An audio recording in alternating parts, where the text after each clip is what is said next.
basically. Hi, hello, my name's Ollie Bliss and this is my channel Book Draw. For those who don't know, I enjoy looking at queer fiction and occasionally I make images out of it. Today I'm doing another tag, and this is from Catalyst Reads, Michael at Catalyst Reads, who, big shout out, big love for.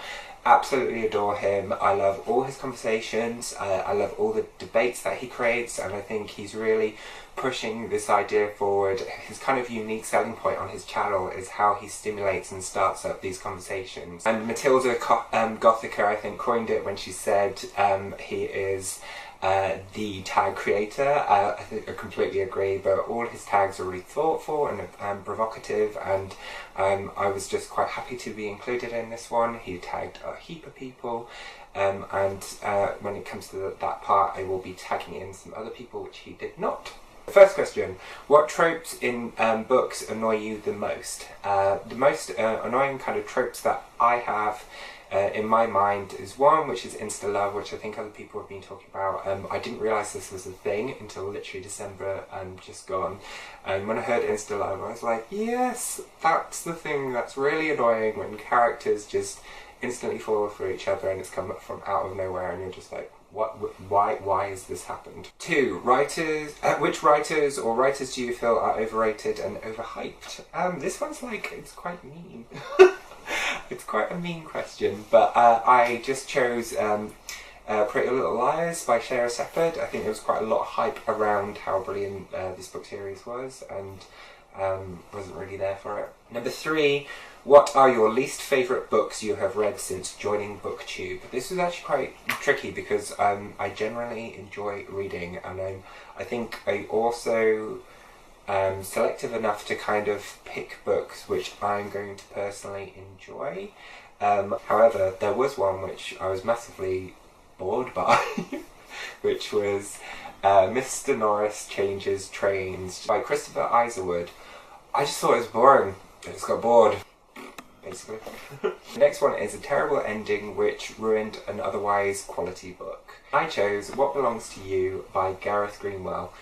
This was quite a short, quick read, but the longer that I've distanced myself from this book, the more that I've just not bought into it, really, in terms of everything that this book is about. It's basically about a man who meets up with this a hustler called Mikko, and it's about his infatuation with this young hustler, and how their relationship with one another basically dissipates kind of quite quickly, really, and how he is still infatuated with this person, and has this tension about being drawn to him, wanting to protect him, wanting to nurture him, and how this young hustler is self-destructive, and I don't know, for me it was something in nothing as a story. Ultimately, it was a relationship which just didn't really work out, and it was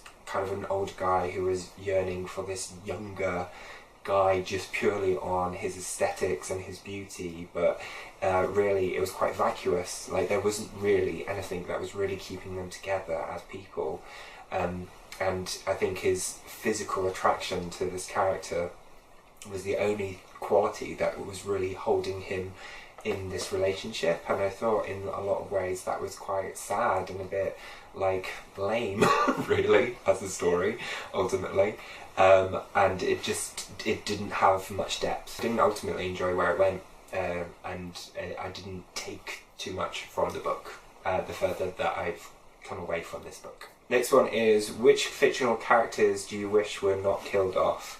Now, I watched Steve Donahue's video on this one, and I totally agree with everything that he was saying in terms of you shouldn't want to not kill off characters. There is a reason why they're killed off, and it's like you're changing the nature of the book. So I totally agree with that sentiment, but there is one character who I felt died unnecessarily, and that was from Songmaster, which is by Orson Scott Card.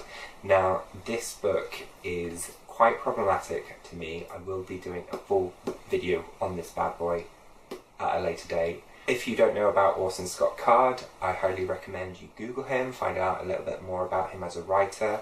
But he kills off Joseph at the end of this book. Sorry, spoilers, but he does. And I wasn't there for it. I wasn't there for the reasons why he died. I wasn't there for the reasons how he died.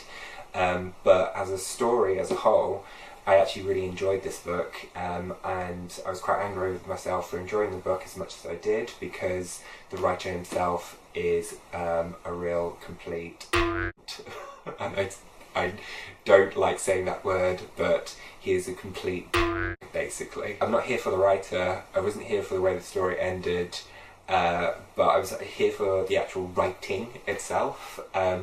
But I will enjoy unpacking that a lot more later on. What are some of your bookish pet peeves? For me personally, it's actually about the structure of the book. In terms of when I'm reading,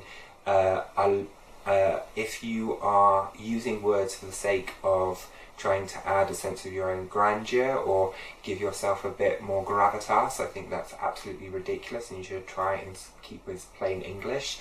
But I think there is something to be said about the erosion of English language, and there is a need to kind of educate audiences by bringing words back into the frame and reminding ourselves we don't have to have such a limited vocabulary.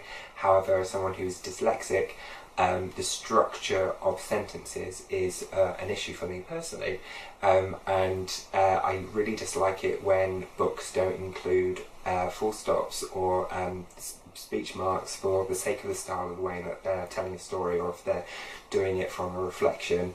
Like, for me, it's just problematic in terms of I find it a lot harder to follow through the book, and that's also a reason why I don't tend to listen to audiobooks, because it's actually a listening thing which when people talk to me, and I retain information differently, and I'm a visual learner, so I need clear signposting in the way things are written, and that helps me read. And what I really particularly like about Juno Dawson is Juno Dawson uses dyslexic font, and I actually do find that font is actually massively helpful, because the way in which it curves certain letters, which you can easily confuse, they are altered slightly to make it more recognisable, and it really does actually work. It's effective and it's useful. So those are the things that I actually find problematic rather than storytelling itself. The next one is, what are some of the books that you feel should have more recognition? I just have a few which I want to give a quick shout out for.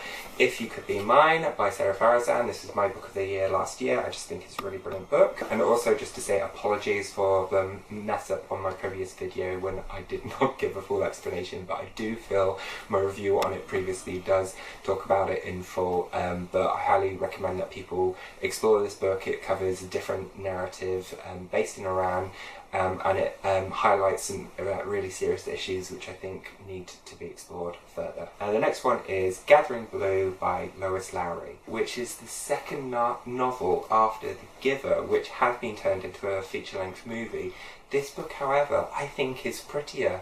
I think it's more meaningful in some ways because it's more subtle than the first book. It actually looks at the use of textiles in storytelling and heritage, and it also features this character who has a physical impairment, but she's still a heroine.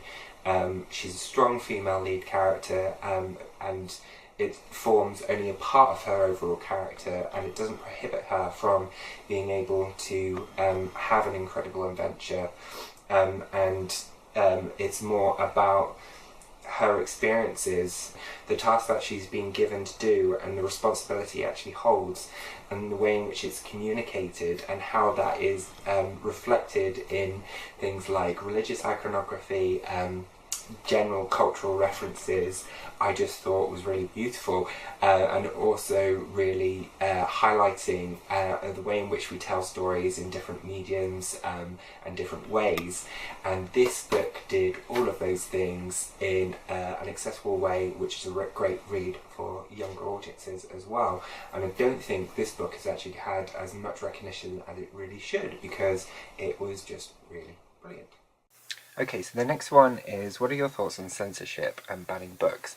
I personally feel this is super problematic, and the reason is that I feel that it is a form of repression. And what always immediately comes to my mind is the events in Germany back in the 1930s, when the German Student Union decided to target books which were viewed as being subversive or representing ideologies which opposed to the ideals of Nazism. This led to the burning of books. And for those who know the book Thieves might know a bit about this, which was by Marcus Zuzak. But I just wanted to touch on the potential impact of it. I do think there is a time and place for censorship, particularly when it is physically harming someone, and it is a very difficult area to fully unpack, particularly when it's around themes around child protection, counter-terrorism, race and religion, obscene publications, or in reference to public order, but there are spaces in which we need to actually look and discuss those things in order to create change.